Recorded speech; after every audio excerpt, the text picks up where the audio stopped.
Hello दोस्तों, स्वागत है आपका हमारे यूट्यूब चैनल में। तो आज हम आए थे दोस्तों उमरैन में। ये बुंदेलखंड हाईवे है, अभी दिखा रहे हैं आपको, और यहीं पास में है पटियाल। तो यहीं हम आए थे दोस्तों। यहाँ एक शांति हवन था, हमारी दादी जी हैं यहाँ, तो हम यहाँ रिश्तेदारी में आए थे और अब जा रहे हैं हम अपने घर। तो यहाँ शांति हवन हुआ है और यहाँ हम आए थे। अब मैं जा रहा हूँ किसनी अपने घर पे, और आप इस वीडियो में देखना।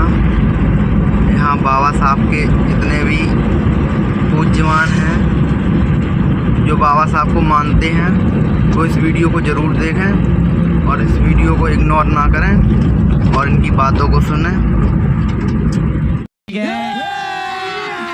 अभी मजा आएगा ना। अब आपको बात बताएं, हमने चोरी पकड़ ली। हमने चाबी जी कहा, हम लोग पानी ना पियो। हमने काय भैया, हमने कब चले फोन आए रो हमके घर, अब जाए जल्दी के भैया बात बता, रोटी तैयार बना दो। उन्होंने पकड़ ली गाड़ी, जब अब जान नहीं दी मैंने कहा हम बिना ही खाए जाए, हम तुम्हें खाएंगे नहीं कहते बात। हमने बात जब बता, तुम्हारे पति को है, तुम के पति को है, पति है उनके सास ससुर, फिर सास ससुर है। मैंने जब बता, तुम रोटी करती रहती तुम जो गाल कैसे जोर वाले चको तमाकू भी खाई यार, तुम फूकू कहाँ है। पक्की बात बताइए, फर्ज है तमाकू केवल उठी जगह है, खाली में चूड़ी वाले हमको तुम्हारे यहाँ कभी खाना नहीं खाएंगे।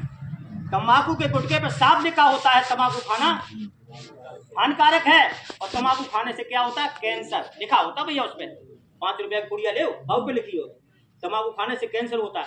माता बहने, तुम ये खा रही हो और ये तुमने खाया है, इसका इन्फेक्शन तुमने उस पर डाला, अंदर चूल्हे में थूका है, चूल्हे का जो उस पर छींटा गई, रोटी पे गई, वो रोटी अपने पति को खिलाओगी, अपने सास ससुर को खिलाओगी, इसका कण अंदर उसके जब जाएंगे तो बताओ माता पिता, तुमको तो बनेगा कैंसर से, तो बने ही तुम्हारे परिवार वाले, तुम्हारे बच्चों की भी तुम दुश्मन हो, उनको भी बीमारी में ले जा रही हो। सोई उन्हें किस्म खाई भैया, अब हम दौड़ किस्म करें, खाप जा गंगा ले जमुना ले, अब कब ना भैया आपकी रोटी हम आज नहीं दे, अब की नाम देखें तुम साफ सुथरी हो तब।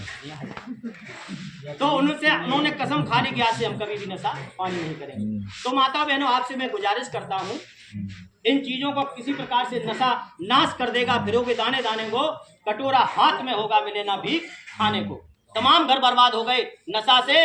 आपको बात बताते हैं, माताओं बहनों ने डाई छिड़क ली है, आपको बताएं, और डाई छिड़क, वो मिट्टी का तेल छिड़क करके तमाम अग्नि के हवाले हो गई हैं, तमाम ने फांसी लगा ली, तमाम ऐसे घर उजड़ गए हैं इस नशा की बदौलत। भाई बहनों, आपसे गुजारिश करता हूं कि नशा से दूर रहिए, नशा मत कीजिए। और यहाँ 5 सील हमने ग्रहण किए हैं, तो सभी से मैं हाथ जोड़ करके और ये गुजारिश करता हूँ कि माता जी को अगर सच्ची श्रद्धांजलि देने के लिए आए हों, भाई बंधु जो भी हैं, जिनके भी पास गुटखा पान बीड़ी कुछ भी हो, वो जेब से निकाल करके अलग कर दें। जब तक यहाँ पर शांति सभा में बैठे तब तक कोई भी यहाँ पर हो ऐसा व्यक्ति, कोई भी नशा किए हो, तो वो नशा पास में रखे हो, तो नशा दूर कर दे भैया थोड़ी देर के लिए, और हमेशा के लिए कर दें तो बहुत ही अच्छी बात है। हाँ, यहाँ तो सभी लोग भले बैठे हैं। मैं सभी से गुजारिश करता हूँ कि भैया हमारा समाज इस लायक नहीं है, बाबा साहब ने बड़ी मुश्किल के हमें आपको रोटी दी है। हाँ, तो सभी से गुजारिश करता हूँ, कोई भी शराब और ये नशा कोई भी इस्तेमाल न करो, ये बहुत नाश की जन्नी है। आ जाइए उसी जगह पर भैया, अब आप खड़े हो जाएं।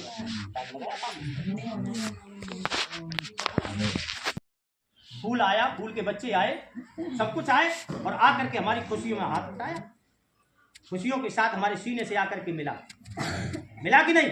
और दुख में आकर के जब हमारे ऊपर कष्ट पड़ा, तब भी फूल ने आकर के अपना जीवन बर्बाद किया, और अपने जीवन का बर्बाद करने के बाद फिर भी आकर के हमारे गले में फिर भी आकर के पड़ा, मेरे गले से सीने से फिर भी न किया।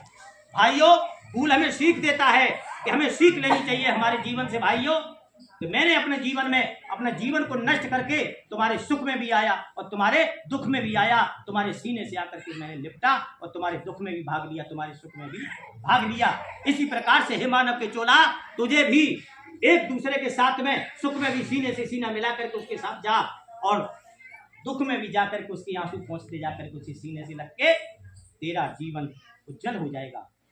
यहाँ पर पूजा हुई है, किसकी हुई है? पूजा होती है त्यागी पुरुष की, और त्यागी पुरुष ही करता है। बुद्ध जी ने अपना घर छोड़ा संसार के लिए, अपना जीवन छोड़ दिया। राजा के बेटे थे, सब कुछ कर सकते थे, उनके पास सब कुछ था, लेकिन वो उन्होंने क्यों अपना घर छोड़ दिया? शरीर सुखाया, तपाया, जलाया, ज्ञान प्रकट किया कि आपके संसार में दुख है, दुख का कारण क्या है, दुख का निवारण भी होगा, दुख दूर करने के उपाय भी होंगे। वो उपाय उन्होंने ढूंढे और ढूंढ करके जब उन्हें सम्यक संबोध, उन्हें सच्चा ज्ञान मिला, वो ज्ञान उन्होंने सारे संसार में बिखेर दिया, जिससे आज हम सभी लोग प्रयोग कर रहे हैं और उनसे सीख लेकर के अपने जीवन को आचरण में ढाल करके जीवन सफल बनाते हैं। बाबा साहब की पूजा यहाँ पर क्यों हो रही है? बाबा साहब के जब हमारे आपके जैसे गरीब थे, पढ़ने के लिए जब स्कूल में दाखिला होने के लिए गया, तो आपको बात बताऊं, इतनी यातना झेलने पड़ी कि स्कूल में दाखिला नहीं उनका लिया गया जो वहाँ पर व्यवस्था थी। फिर उनकी रोए और चिल्लाए उनके पिताजी रामजी राव सकपाल कि हम अपने बेटे को पढ़ाना चाहते हैं, लेकिन ये समाज दुनिया वाले बाधा बढ़ रहे हैं, क्या करूं? तो उनके एक सैनिक थे अफसर, उन सैनिक मित्र थे, उनसे जाकर के अपनी बात कही कि हमको हमारा एडमिशन मेरे बेटे का नहीं हुआ, सर जी आपसे गुजारिश करता हूं कि किसी प्रकार से मेरे बच्चे का एडमिशन करवा दीजिए। तो उन्होंने जाकर के इनको मदद दी और कहा चलिए मेरे साथ में। उस समय अपने भारत देश के अंदर अंग्रेजी शासन था, जाकर के उसने उन मास्टर साहब से कहा कि आपने इस बच्चे का एडमिशन क्यों ना लिया? कहने लगे सर जी ये तो अछूत है, इसलिए मैंने एडमिशन नहीं लिया। तो कहने लगे तुम्हें मालूम नहीं है, तुम अछूत और सचूत बता रहे हो, तुम्हें यही नहीं पता आजकल अछूत कौन है? तो उन्होंने बताया था कि अछूत वो है जिसकी गंदी बिल्कुल आदत है, हैबिट गंदी है।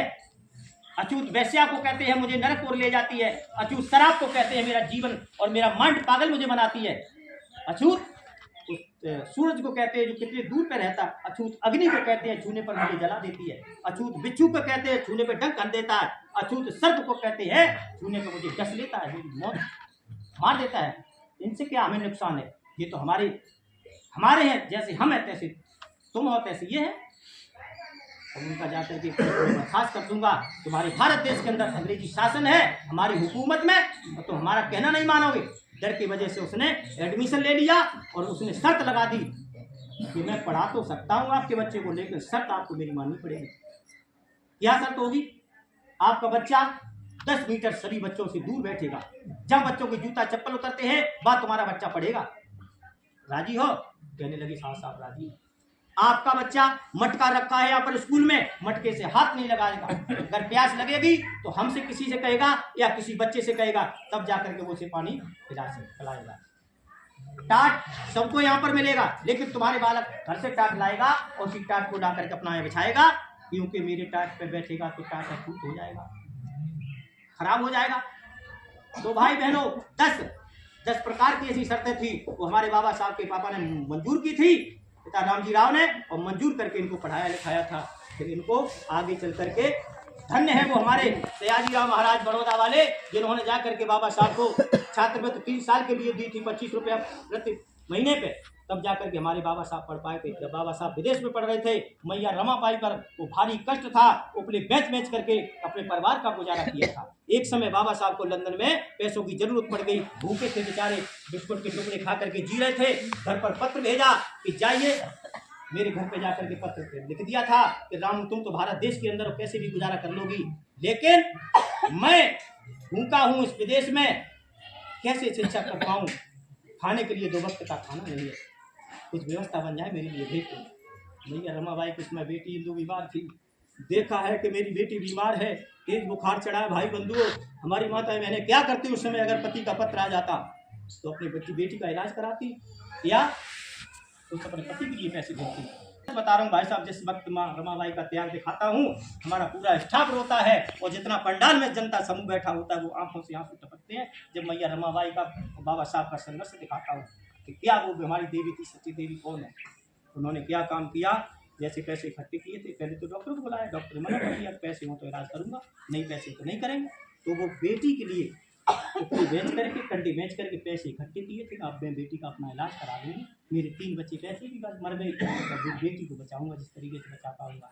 तो भाइयों वो पैसे इकट्ठे करके जैसे रखे और मन में सोचा था कि अब जाऊँ डॉक्टर को बुलाने के लिए, जैसे तैयार हुई जाने के लिए, तब तक सामने से डाकिया आ जाता है और आ करके उसने पत्र दे दिया कि लो रामू तुम्हारे पिया जी का पत्र आया है। पत्र देखा, उससे कहा कि भैया तू ही पढ़ दे, मेरे पति कभी कभी इंग्लिश में लिख देते हैं, तू पढ़ दे, हमें पढ़ी लिखी नहीं।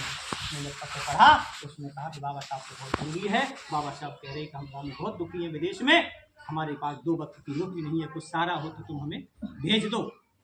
मैया रमाबाई ने बेटी की तरफ देखा, आंखों से आंसू टपकने लगे। बेटी रामू अब तुझे मैं नहीं बचा पाऊंगा, अगर तुझे बचाता हूँ तो मेरी पति माँ भूखों मर रही है, पेड़ हरा भरा रहेगा, फल बहुत से लग जाएंगे, मेरे पति और पत्नी की उम्र जीवन बना रहेगा, तो औलाद और भी हो जाएगी। हिंदू की तरफ से अपना मुख मोड़ लिया और पैसे उठा करके इकट्ठे करके उस डाकिया को दे दिए, भाई बंधु को, डाकिया को भेज दिए। बिना इलाज के बेटी हिंदू खत्म हो गई। जब हिंदू खत्म हो गई, मैया रोने लगी कि बेटी हम नहीं समझते थे कि मेरे साथ में ऐसा होगा। इस बहुजन समाज के लिए पीड़ित का याद करना, पूजा इनकी करना, इनकी पूजा न जय जयकार कर पाओ तो उनके आदर्शों को मानना, वही उनकी पूजा होगी, वही उनकी आत्मा को शांति मिलेगी। आगे आ जाइए, हम चलते हैं। अब सभी लोग थोड़ा खड़े हो जाएंगे और वंशी प्रार्थना बोलेंगे।